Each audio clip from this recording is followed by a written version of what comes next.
This topic is magnetization and magnetic intensity.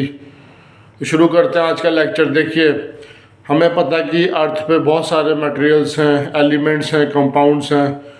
तो उनको classify करके, उनको उनकी प्रॉपर्टीज़ को क्लासिफाई करके हमें पता चला कि एक मैग्नेटिक मटेरियल भी होता है, वो मैग्नीशियम में पाया गया। मैंने पहले लेक्चर में आपको बताया था, ठीक है।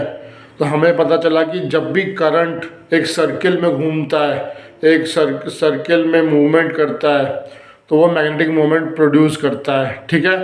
मैग्नेटिक मोमेंट क्या होता है? It is a result produce by the electron moving in a circle, ठीक है। अब देखते हैं कि बल्क मटेरियल का मैग्नेटिक मोमेंट अलग होगा और स्मॉल एलिमेंट का मैग्नेटिक मोमेंट अलग होगा। तो बल्क मटेरियल आएगा तो वहाँ पे क्या होगा, मैग्नेटिक जो मोमेंट होगा वो कैंसिल नहीं होगा एक दूसरे से, कुछ ना कुछ नॉन जीरो अमाउंट वैल्यू रह जाएगी, ठीक है। अब मैग्नेटिक मोमेंट जो है एम नेट बाय वी होगा, पोटेंशियल से डिवाइड कर देंगे तो वो नेट मैग्नेटिक मोमेंट हो जाएगा, ठीक है। अब देखते हैं कि मैग्नेटिक फील्ड जो होती है, हम सोलेनॉइड में देखते हैं, इस सोलेनॉइड में जो मैग्नेटिक फील्ड होती है उसको हम नंबर ऑफ टर्न्स और करंट की वैल्यू से मल्टीप्लाई करते हैं मैग्नेटिक ससेप्टिबिलिटी से, तब जाके मैग्नेटिक फील्ड आती है, वो कांस्टेंट रहती है, ठीक है। अब देखिए, एक सोलेनॉइड कैसे बनता है, नंबर ऑफ टर्न्स हम बनाते जाएंगे और उसके बीच उसमें करंट फ्लो करेंगे तो उससे जो मैग्नेटिक मोमेंट बनता है उसको हम field due to the solenoid कहते हैं, ठीक है। तो सोलेनॉइड की जो मैग्नेटिक फील्ड इंटेंसिटी है वो B naught plus B M को ऐड कर देंगे, ठीक है। बी नॉट क्या है? Constant magnetic field. और बी एम क्या है? जो मैग्नेटिक मोमेंट बना है नंबर ऑफ टर्न्स में इलेक्ट्रिक फील्ड इंड्यूस कराने के बाद, ठीक है। अब म्यू नॉट जो है वो परमिटिविटी ऑफ वैक्यूम होता है, ये बायोट-सावर्ट लॉ में हमने पढ़ा था। म्यू नॉट एक कांस्टेंट होता है, जितना कि हम एक मैग्नेटिक फील्ड को एक वैक्यूम में एंटर करा सकें बायोट-सावर्ट लॉ के अकॉर्डिंग, उसको हम कहते हैं मैग्नेटिक ससेप्टिबिलिटी, मैग्नेटिक परमिएबिलिटी, ठीक है। तो देखिए, जो मैग्नेटिक फील्ड होगी वो बी बाय म्यू नॉट हो जाएगी। जो एच और एम है वो मैग्नेटिक मोमेंट हो जाएगा। एक होता है इलेक्ट्रिक मोमेंट और एक होता है मैग्नेटिक मोमेंट, ठीक है। तो दोनों की जो डायमेंशंस होंगे वो सेम होंगे एम्पियर मीटर में। अब देखिए, एच और एम को ऐड कर देंगे तो ये मैग्नेटिक फील्ड है, उसका सम टोटल आ जाएगा। देखिए, एक तो जो मैग्नेटिक मोमेंट होता है वो एक्सटर्नल फैक्टर से बनता है और एक बनता है इंटरनल फैक्टर से, ठीक है। स्पेसिफिक नेचर होती है उसकी।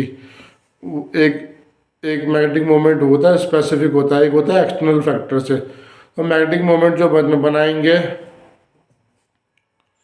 वो जीटा इंटू एच कर देंगे, ठीक है।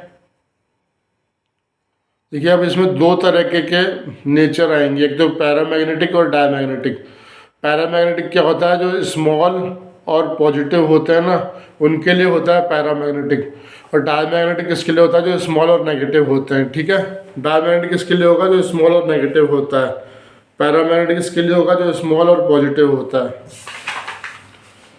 अब देखिए, जो मैग्नेटिक फील्ड है उसको हम 1 प्लस जीटा इंटू एच करेंगे तो म्यू आर और म्यू नॉट का प्रोडक्ट आ जाएगा, वो टोटल मैग्नेटिक फील्ड हो जाएगी, ठीक है।